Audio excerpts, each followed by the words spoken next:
Bonjour, je suis Geneviève Savigny de la coordination européenne Via Campesina. Via Campesina, c'est un mouvement paysan qui a commencé en 1993 et qui rassemble à travers toute la planète plus de 200 organisations dans les différents continents pour défendre l'agriculture familiale, l'agriculture paysanne et d'un point de vue plus politique, la souveraineté alimentaire. Alors la souveraineté alimentaire, c'est le droit de définir nos politiques agricoles, c'est le droit de produire notre nourriture et c'est aussi l'attention qui est portée aux paysans, aux consommateurs, une alimentation plus locale et puis le droit pour les pays de se protéger des importations à bas prix qui viennent détruire leur agriculture. Au niveau européen, on a une responsabilité particulière, c'est celle de nous battre sur ce qui est vraiment notre quotidien, c'est-à-dire la question de la politique agricole commune qui vraiment conditionne en bonne partie la politique agricole et donc l'agriculture que nous pouvons proposer au monde. Et en ce qui concerne la politique agricole, depuis longtemps,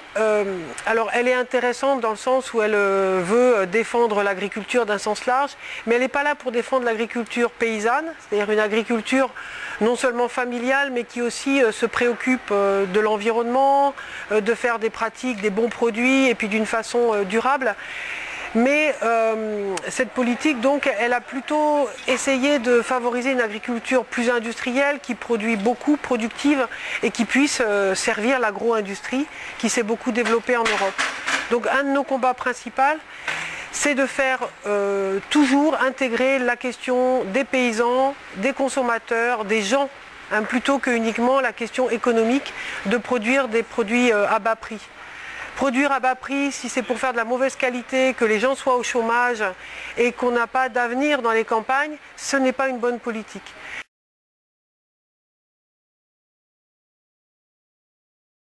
Pour nous, il faut absolument d'abord travailler sur la volatilité des prix, que les prix soient stables pour les agriculteurs, mais aussi pour les consommateurs, qu'ils aient une alimentation à un prix raisonnable, mais surtout qu'ils ne fluctuent pas et qu'ils ne soient pas trop dépendants des exportations, des importations, et donc apportent de la sécurité pour tout le monde.